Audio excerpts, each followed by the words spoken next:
Greetings, Gatewood Gators, and welcome to a new school year and the start to our monthly bonuses. It is September, which means that it is peak tomato season, and they are so delicious and juicy, dripping right off the vine. If you don't have any tomatoes in your garden, go ahead into the school garden and see if you can find a little cherry tomato pop in your mouth. While it's delicious to eat them right off the vine, or chopped up in a salad or over some toast with some basil, I am going to show you how I make my pasta sauce and freeze it so that I can eat it all throughout the winter and just really savor tomatoes when they're at their peak flavor. Let's go ahead and get started.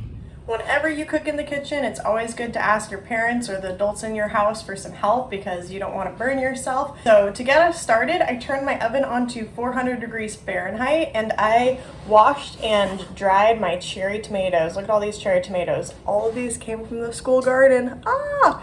So once your cherry tomatoes are laid out on a pan or a glass baking sheet, you are going to just go ahead and give it a light coating with some olive oil. You can use any other oil that you have available, but olive is my go-to. And then you are going to just gently roll those tomatoes around so they're nice and evenly coated.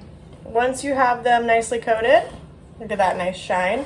You're going to pop them in the oven for 25 to 30 minutes until the tomato bursts open, so you'll start to see a split, and that's when you know it has been roasted to perfection. After that, we're going to pull it out and get started with our additional ingredients. I've got my other ingredients here for the tomato sauce, some delicious onions that I'm going to chop and saute up here, some fresh garlic, and thyme from the garden. There is thyme in our school garden in the herb section, so feel free to grab a couple sprigs if you want to do this at home.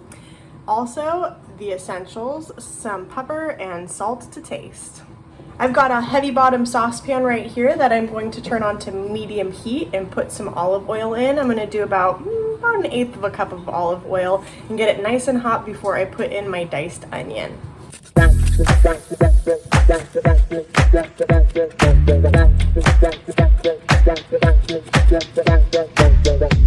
I'm going to do about 2 or 3 cloves for this sauce. You know, it really all depends on how much you like garlic. I am personally a very big fan of garlic, so I'm going to do more rather than less. And to get these coatings off of it, you can either take a big knife and smash it onto it, or you can use a little rolling pin or something else hard just to give it a whack, and it starts to break that coating right off so you can peel it easily.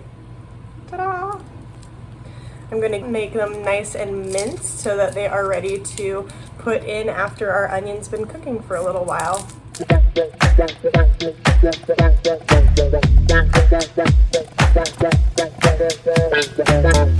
I have let that oil get nice and hot, so I am going to go ahead and slide my onions in. Ooh, you can start to hear that beautiful sizzle. After sauteing for 4 or 5 minutes, the onions are starting to sweat and look a little bit glassy, and this is the opportunity for you to go ahead and put your garlic in. You're going to saute that garlic up until it is nice and brown, just a couple of minutes. You are more than welcome to use dried thyme if you have it at home, or if you want to substitute this herb for something else of your favorite, maybe oregano, maybe rosemary, or dried basil, or a combination of that, feel free to. This is not a strict recipe where thyme is the only herb.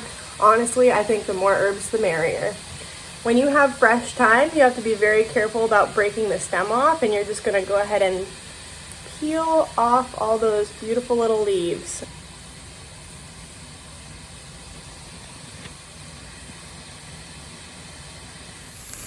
The garlic's got a little bit browned now, so I am going to just turn this off until the tomatoes are ready and go ahead and put this off to the side. Once the tomatoes are done, then I am going to pour the sheet pan of tomatoes inside with all of the juices on that sheet pan as well. So everything goes in the pot. I just took the tomatoes out of the oven after roasting for 25 minutes. As you can see, they have split. Some of them have darkened, and there's a lot of beautiful juice coming out of them. They are ready to go ahead and be transferred into the pan. Be very careful when you do this because you do not want to burn yourself. I used a spatula to transfer all of my tomatoes in the pot and then just pour the juice right off of the sheet pan. Once you turn your stovetop onto a low setting, you're gonna sprinkle in all of that thyme or whatever dried herb you chose, and then you are going to season it with salt and pepper. Now that I stirred in my herb, salt, and pepper, I am going to go ahead and cover it with a lid, leaving about an inch room for vent.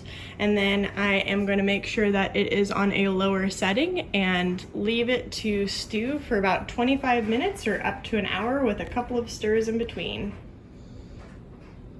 I have been stirring this on and off for the last 30 minutes and it is looking pretty delicious. So I'm going to go ahead and turn our heat off and let it cool covered for about 15 to 20 minutes.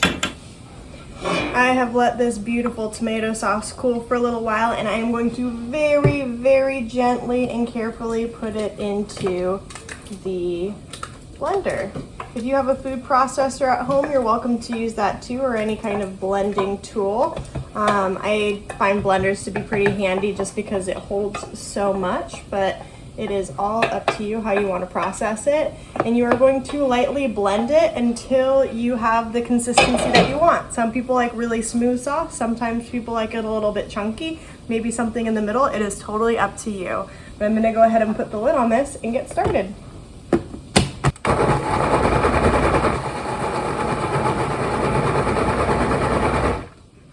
You can either use your tomato sauce right away for pastas, pizzas, anything you really want, or you can go ahead and save it in your fridge for up to a week in an airtight container. Personally, I like to save my tomato sauce to use throughout the winter time, so I am going to go ahead and pour them into jars and freeze them in my freezer. Whenever I'm freezing anything that is liquid, I try to leave at least a ½ inch at the top just for expansion. Ooh, this smells so good. I think I have to save a little bit of it for pizza night. All right, here's that moment of truth. Homemade tomato sauce really is the best. Thanks for watching, everybody, and we'll see you next month.